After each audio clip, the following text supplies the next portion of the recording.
Ang kwentong ito ay hango lamang sa malikot na pag-iisip ng may akda. Kung may pagkakapareha man sa totoong buhay ng mga mababanggit na pangalan, lugar at pangyayari ay hindi po namin sinasadya.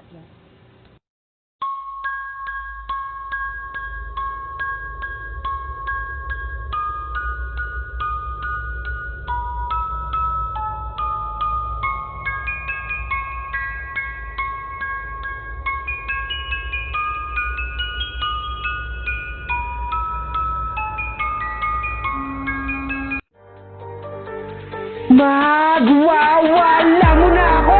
Ito na ang inyong kinakatakutan. Mag-subscribe kayo. Sigurado ikaw ay kikilabutan. Talagang makukontento sa magagandang mga kwento. Talagang kompleto. Kaya pakikuha na yung kape mo. Rider at narrator nagsani buwersa. Kaya mas malupit hagupit. Maganda narration, masarap sa tenga. Kaya ano pang hinihintay mo? Pindutin mo na yan. Subscribe ka na. Back to back horrifying stories. Huwag mo kalimutan yung bell ha. Back to back horrifying stories.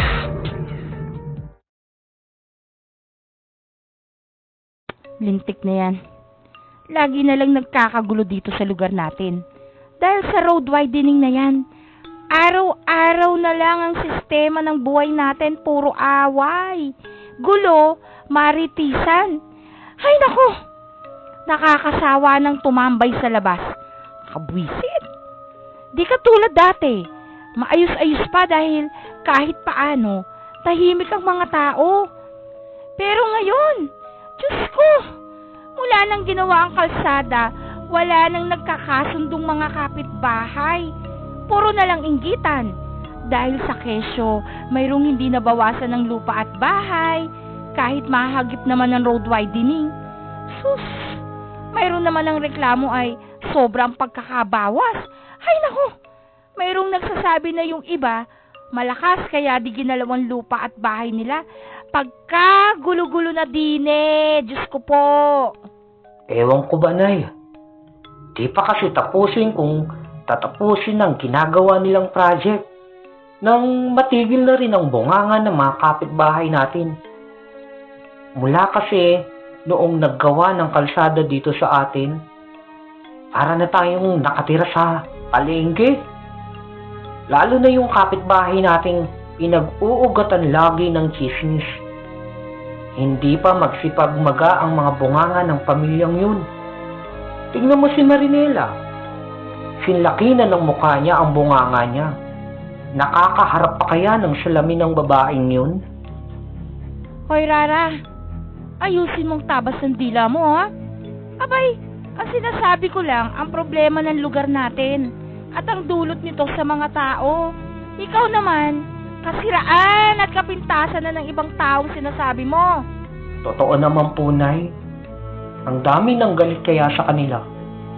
Araw-araw nila kasi sila, puro pagbubunganga ang inaatupag. Diniig pa ang megaphone sa lakas ng boses nila. At kapag nagsalita ay, tsak, abot sa bawat dulo nitong barangay. Kung tutuusin, di na nga kailangan ni Kapitan na gumamit ng megaphone kapag may i-aanunsyo siya dito sa ating barangay. Kasi bunganga pa lang ng mag-inang Sharon at Marinela ay sapat na sa lakas ng boses nila. Isigaw na lang nila ang balita, tutal. Sila naman ang unang nakakaalam ng lahat ng chismis at alam naman ng mga tao dito sa atin na sila rin ang nagpapakalat. Lahat na lang sinisiraan ng pamilyang yan. Nung nagbuhos yata ng biyaya ang kadiliman, sinalo nilang lahat. Hoy, ikaw na bata ka ha? Tatahimik ka pag nasa labas ka. Yung mata mo naman pala matsyag din ano? Ha? Dinaig mo pang CCTV kung makarecord ng mga pangyayari sa barangay natin. Nire-record ko lang naman po. Di ko naman kinakalat. Ay, sandali nga po pala, Nay. Sunduin ko lang po ang mga friends ko. Tatambay daw kasi sila dito sa ating bahay. Nag-chat na nga eh. Nandyan na raw sila sa kanto. Sunduin ko lang po ha. Sige. Pero isarado mo yung CCTV mo, ha? Baka may mai-record ka na naman. Ay sus, sabihin mo na lang, Nay. Mag-record ako mamaya para may masagap ka pagbalik ko. Aba, at lokong bata to, ha? Wala akong sinabing ganon, ha? Nasaan na kaya banda ang dalawang yun? Sa laki ng pinagbago ng lugar namin, baka naligaw na ang mga yun. Sino ba naman ang hindi maliligaw kung ang mga harapan ng bahay ay pinagtaban na ng mga nagro-road widening? Ay naku talaga, buti na lang talaga at nabayaran ng mga taga rito. Dahil kung hindi, dagdag na naman ito sa gulo. Baka may mga nagwewelga pa doon sa munisipyo. Hay, mali nga pa eh. Dapat diretso lang ang tingin nila sa maganda. Awutsiw! Sino pa ba yun? Siyempre ako lang naman. Kung ikukumpara sa mukha ng babaeng nasa bandang kaliwa. Sama talaga ng tabas ng mukha ni Marinela. Hindi maganda ang pagkakahulma. Siguro nung ginagawa siya ng magulang niya, nai-imagine nila itsura ng megaphone. Tawagin ko na lang dalawa kong friend. Sismosa din itong dalawang to eh. Maanong tumingin sa dinadaanan. Pero doon nakatuon ang mata kay Marinela. Rain, Josh, dito kayo sa akin tumingin. Baka matuling kayo dyan.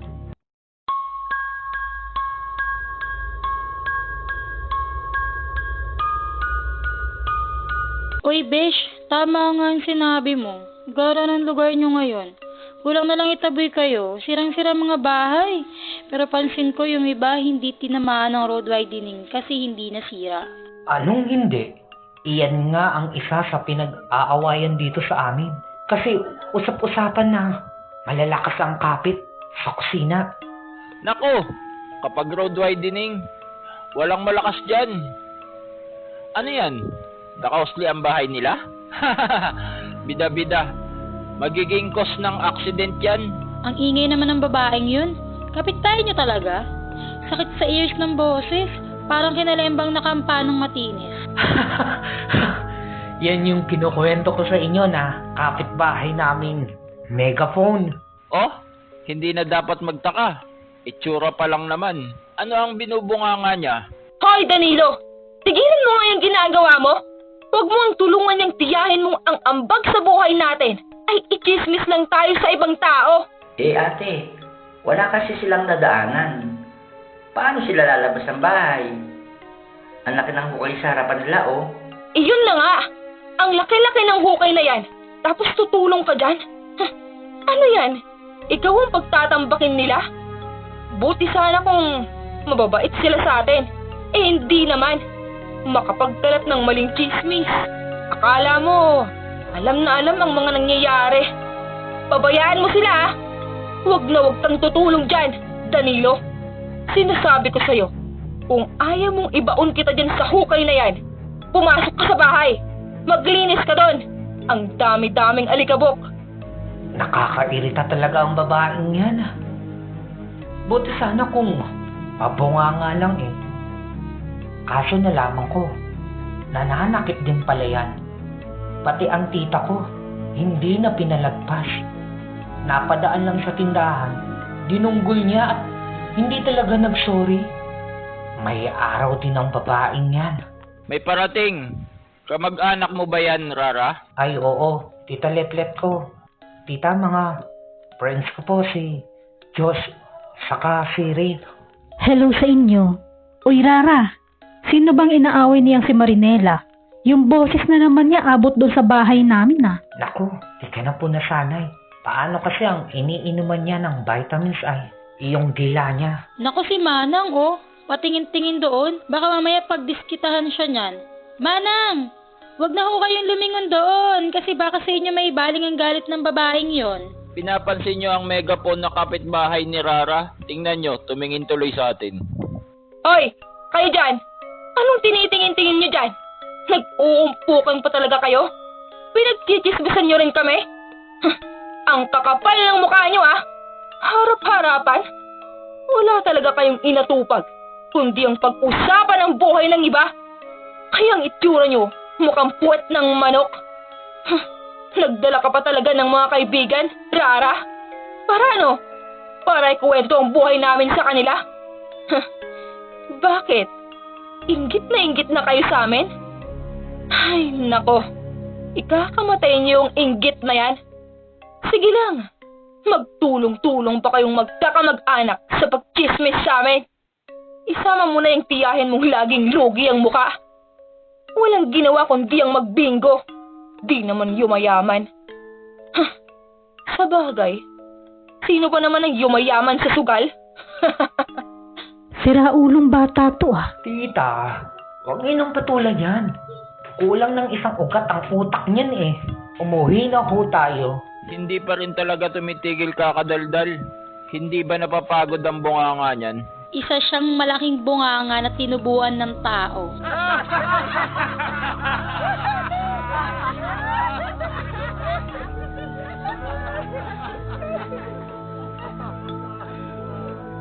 At talagang nagtatawanan pa kayo? Masamid sana kayo ng laway nyo. Buwisit talaga eh. Sumusobra ka na, Marinela. Ay nako. Marunong lang ako mag-orasyon talaga. Ginawa ko na. Palakihin ko yung dila mong impacta ka. Sana gumana ang dasal na ginawa ko kanina para sa'yo. Ano nga uli yun? Baka umepekto kapag inulit ko uli ngayon. Ikaw, malanding diputang babaita.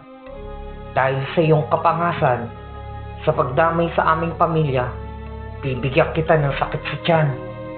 Sakit sa tiyan na hahantong sa pagpapahospital mo. Sakit sa tiyan na halos mawalan ka na ng ulirat. Ay nako, pasalamat siya. Tiyak marunong ng dasal-dasal na yan. May sinasabi ka ba, Rara? Bulong ka ng bulong eh. Ha? Wala. Sabi ko mahulog sana sa hukay ang megaphone. Bet. Ay Rara, iuwi mo na nga yung mga kaibigan mo sa inyo. Baka masabunutan pa yan dito. Opo, tita.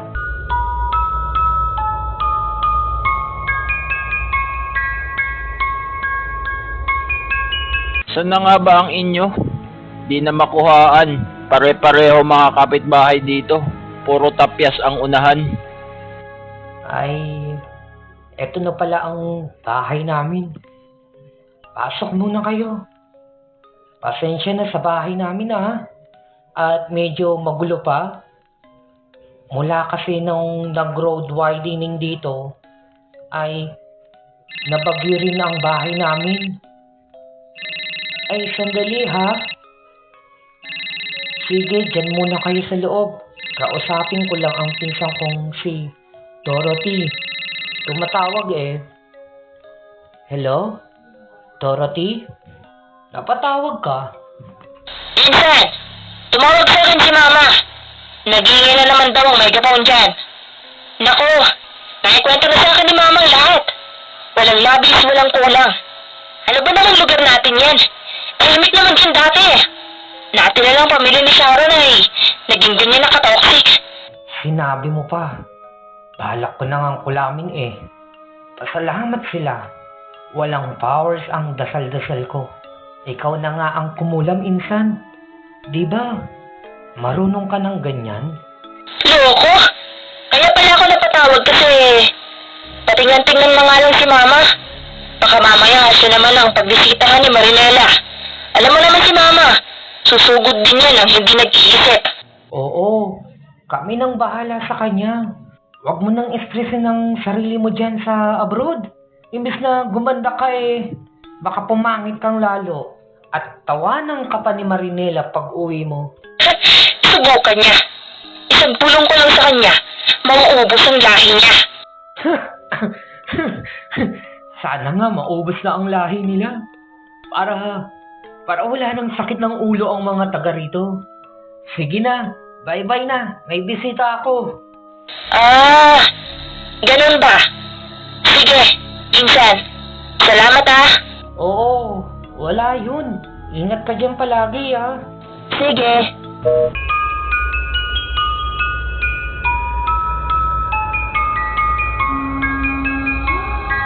Ano na kaya ang ginagawa ng mga friends ko? Hoy, kayong dalawa. Teka, bibili muna ako ng merienda ha. Sama na kami. Tara. Pwede ba tita mo yung humahangos na yon? Oo nga, ano hong nangyari? Bakit ho kayo tumatakbo? Naku, nabalitaan nyo na ba?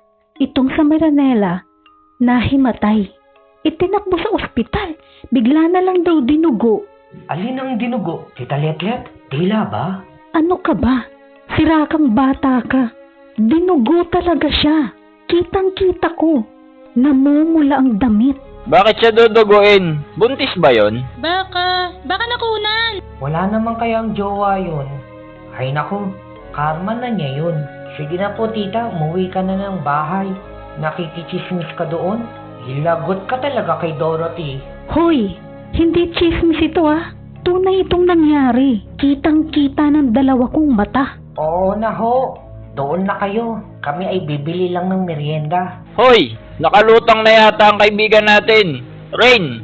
Abay nakatulala habang nakangiti itong si Rara. Naihipan ng masamang hangin yan. Ano ba kayo? Hindi ko ba naitago ang ngiti ko? Hindi! Ang Ang lapad lapad nga, nga oh. oh. Sa tinga. Abot na sa tangina mo. Ewan ba? Bigla kasi akong natuwa sa nangyari kay Marinela. Kinarma talaga ang bruha. Nabili niyo na ba ang gusto niyo? Tara na sa bahay. Doon na tayo magkwentuhan.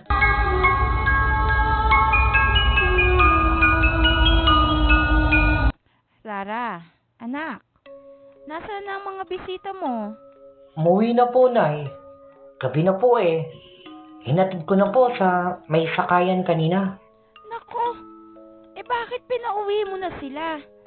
Di mo muna pinakain ng hapunan dito. Ikaw talagang bata ka. Nakakaya naman sa kanila. Ayos lang po yun. Busog naman sila sa dami ng kinain nilang merienda. Rara!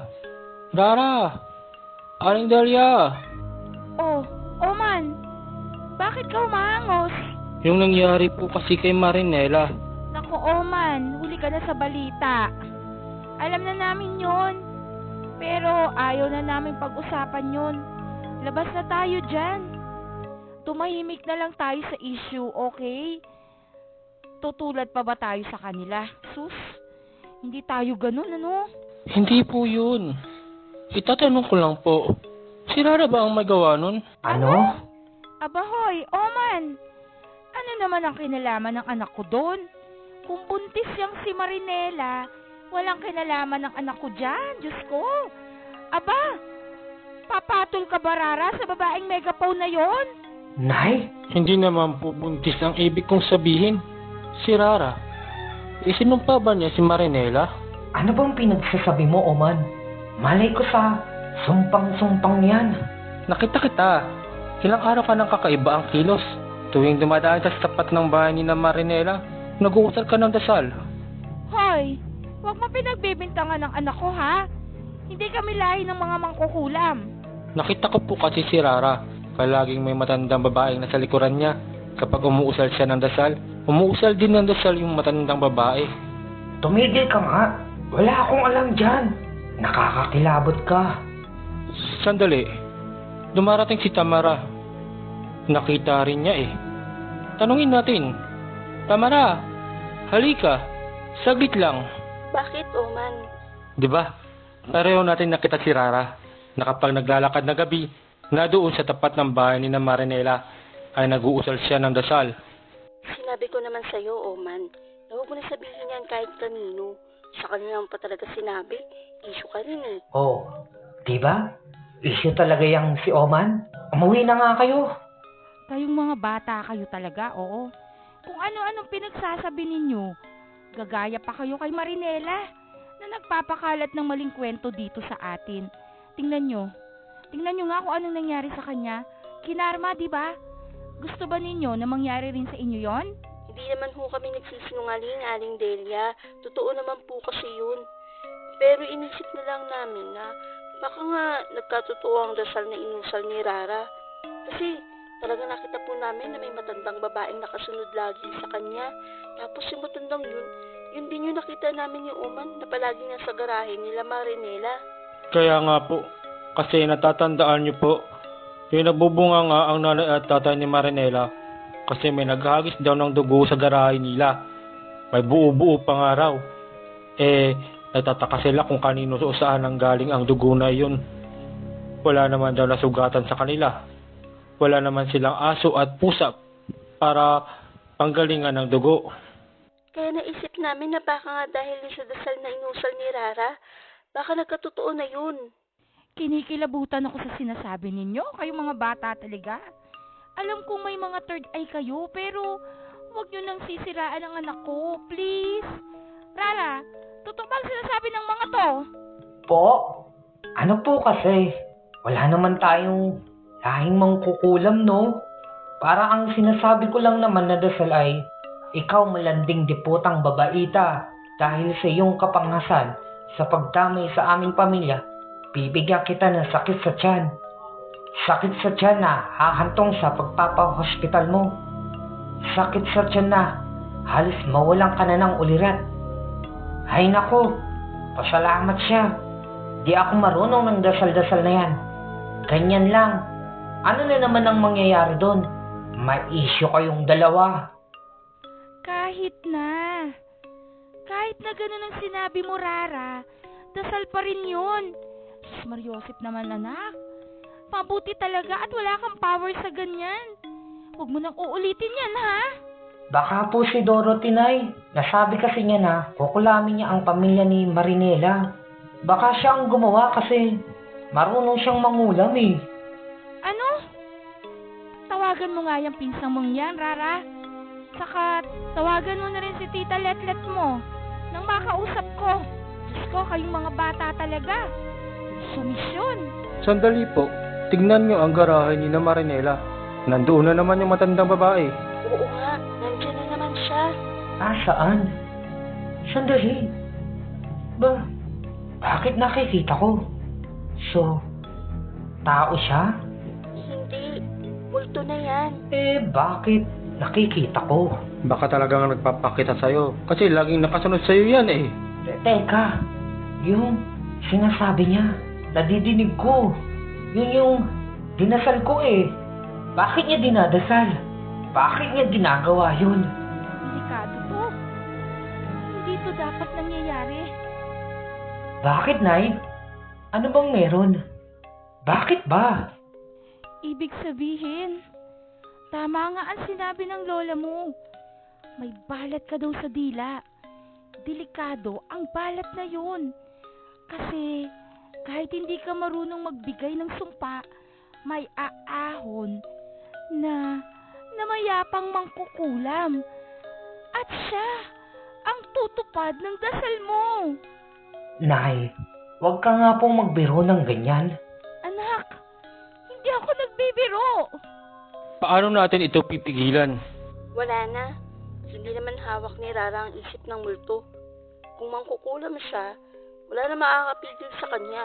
Hahatakin niya sa bibig ng si Marinela. Huwag niyo nga akong tinatakot ng ganyan, Nay. Sumasali ka pa eh. Magsiuwi na nga kayong dalawa. Ikaw, Rara, kanina ko pa pinatatawagan sa'yo Tita Letlet mo ah. Sige ho, uuwi na kami, Aling Dahlia. Rara, ano ba? Inuutusan kita. Ayoko po, Nay. Natatakot ako. Tinatakot din niyo ako eh. Wala nga akong alam sa ganyan. Pupunta na ako sa kwarto, matutulog na lang ako. Bakit ba ang ingay sa sala? Hala, nag-straight pala ang tulog ko kagabi. Umaga na pala, 10:00 na. Ano kaya ang pinag-uusapan ng mga tao sa labas? Ang iingay nila ha. Gising ka na pala, Rara. Kumusta na? Po, bakit niyo ako kinukumusta, Tita Letlet? Abay, nagpunta ako dito kagabi. Nakipagkwentuhan ako kay Ate Delia. Nakita kitang nakatayo sa pintuan ng kwarto. Nakaharap ka sa direksyon ng bahay ni na Marinela. Dilat na dilat ang mata mo, tapos puro puti. Gumagalaw ang mga labi mo na parang may inuusal kang kung ano. Kinilabutan ako sa iyo ah. Gine-good time niyo lang ako, no? Letlet, ano? Tatawagan mo na ba si Dorothy? Oo ate, hintayin na lang natin. Tatawag daw siya. Bakit ba? Ano bang meron? Heto na ang anak ko, Ate Delia. Ay, kausapin natin. Dorothy, ano iha? Nagawa mo na ba? Opo, tita. Sana gumana ang ginawa kong pagtataboy sa masamang espiritu na nagbabantay kay Rara. Pero Kasi ano, anak? Ma, ang espiritu na yun ay hindi aalis hanggat hindi nakakakuha ng buhay. Saka, nasa dugo talaga natin ang pagtamangkukulam kaya kahit walang gawin si Rara, gagana ang mga dasal niya lalo pat may bantay siyang galing din sa ninuno natin. Hindi na ako magtataka kung bakit naging gabay ngayon. Sana ay makinig sa akin ang bantay niya. Si Marinela. Ano ang mangyayari sa kanya? Di ko alam, tita. Hindi ko po masasagot yan. Ano ba? Bakit ganyan ang pinag-uusapan ninyo? Ayoko makinig. Rara, saan ka pupunta? Bumalik ka dito! Bahala kayo dyan. Rara, ano na? May ginawa na kayong aksyon? Anong aksyon? Hindi ko na kasi nasa tsense ang espiritu sumasama sa'yo. Naitaboy nyo na ba? Ewan ko. Hindi ko alam. Wala akong alam sa lahat ng yan. Huwag mo na nga akong kausapin. Rara, nabalitaan ko wala na si Marinela. Naubusan daw ng dugo. Hindi raw nakaligtas. Hindi kinaya ng katawan. Saka ang bali-balita. Kaya pala dinugo kasi buntis nga. Nagpalaglag daw ata. Umuusok daw sa galit ang nanay niya. Kahit patay na raw si Marinela, ay sinisisi pa rin sa ginawa niya. So, wala akong kinalaman dito, ha? Wala akong kinalaman. Ha? Bakit ganyan kayong makatingin? Pinag-iisipan niyo pa rin ako ng masama? Diyan na nga kayo. Huwag kayong magdidikit sa akin, ha? Nahahawa ako sa kawirdohan ninyong dalawa. Sa atin pa siya nawirduhan, mas weird nga siya. Tama. Saka ang pamilya niya, kahit anong tago nila, matagal na nating alam na may dugo silang mga mangkukulam. Baka nga may kinalaman sila sa nangyari kay Marinela eh. Tigilan mo na nga yan. Hayaan natin sila, buhay nila yan. Umuwi ka na nga. Kalat-kalat ka dito sa labas. Sumagap ka ba ng chismis? Ikaw nga, ang aga-aga may baon kang chismis. Mga tao dito sa lugar namin. Hindi talaga mabubuhay nang walang chismis na pinag-uusapan. Pare-pareho silang lahat. Sana mamaga ang mga dila ng mga yan. Hala! Ang sabi ng lolo mo, may balat ka sa dila. Kaya lahat ng sasabihin mo ay magkakatotoo.